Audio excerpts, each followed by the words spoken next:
Clash of Clans currently features over 18 different defenses, each with its own strategic role and placement in a village. However, there's one defense that has gradually fallen behind over time: the Mortar. Even though it has never been directly nerfed, its effectiveness has steadily decreased as the game has evolved. Today, we'll take a deep dive into the history of the Mortar, the attempts by Supercell to keep it relevant, and why it often feels outdated compared to newer defenses. The Mortar is one of the original defenses introduced in Clash of Clans, but it only becomes available at Town Hall 3. At this stage, it was extremely powerful, arguably the most important defense in early villages. This was because at Town Hall 3, players could only use ground troops, and the most common attack strategy involved swarms of barbarians and archers, often called Barb Arch spam. Placing the Mortar near the center of your village, close to the Town Hall, allowed it to deliver devastating splash damage to large groups of troops. At the time, it was the only defense capable of dealing splash damage, aside from bombs, which were far less impactful. A few months after its release, the Mortar received a quality-of-life improvement. Previously, if its current target was destroyed, the Mortar would restart its attack cycle. The update allowed it to immediately choose a new target, which made it more efficient and slightly more threatening to attackers. This improvement helped maintain its dominance at early stages, but the game's evolution introduced new challenges. At Town Hall 4, balloons were added to the game. These flying troops completely bypassed ground-only defenses like the Mortar and cannons. While the Mortar still excelled against ground units, it couldn't touch air units, highlighting a limitation that would continue to grow with later town halls. But we can't totally blame Mortar, because Cannon was also ineffective against ballons. Even so, during this stage, the Mortar remained very useful against traditional ground attack strategies. At Town Hall 5, things stayed almost the same for the Mortar in terms of overall importance. But one new troop changed the dynamic slightly: the Wizard. Wizards replaced barbarians and archers as the go-to cleanup units behind giants. Their higher damage output and much larger health pool made them harder for the Mortar to deal with. Unlike barbarians or archers, which could be wiped out instantly with a single mortar shot, if they clumped together, wizards could actually survive one hit. This single difference meant attackers could take greater risks while deploying troops. Giants would soak up damage at the front, and wizards would safely eliminate defenses from behind.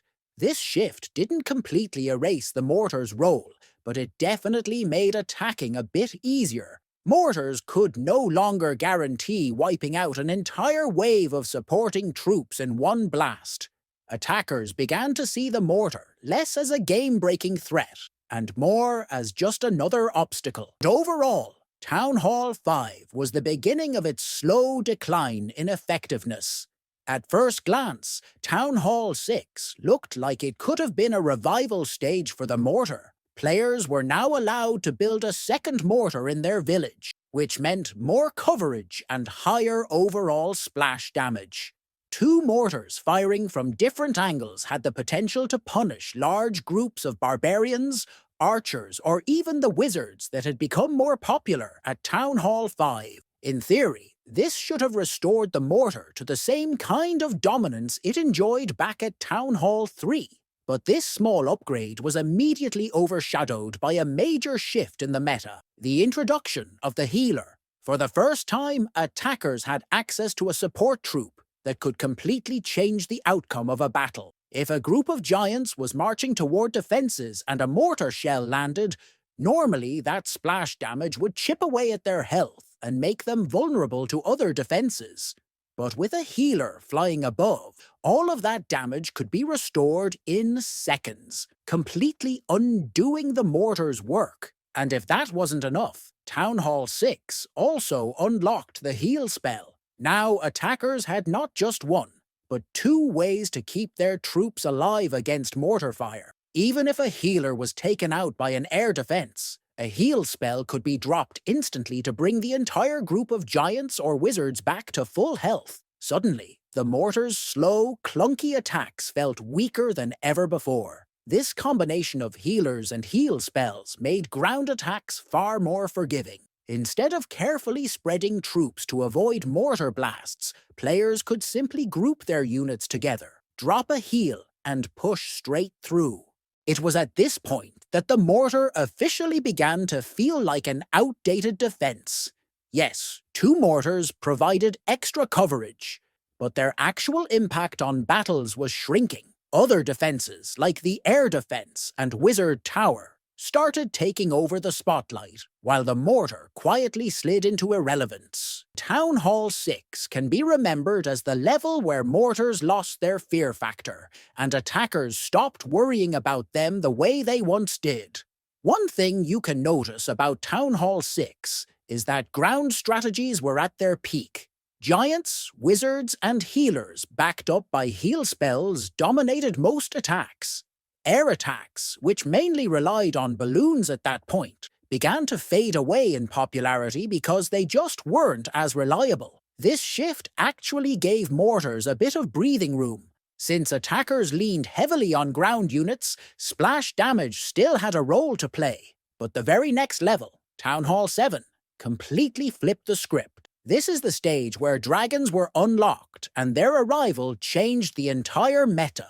And if you've ever wondered why dragons are still one of the most timeless troops in Clash of Clans, even all the way up at Town Hall 17, I've actually broken it down in detail in another video, so definitely check that out if you want the full explanation. Now, back to Town Hall 7. With dragons taking over the meta, it wasn't just the mortar that lost relevance. Nearly every ground-only defense became weaker. Cannons, mortars, and even certain traps struggled. Attack strategies revolved around mass dragons paired with rage or lightning spells, and thanks to their high health and massive damage, they could tear through bases with ease. Mortars were no longer central to defensive planning. Supercell added a fourth mortar at Town Hall 8, which ended up being the last mortar in the game. Adding a fourth mortar should have theoretically improved village coverage. And while it did increase potential splash damage, it still didn't fix the mortar's main weaknesses.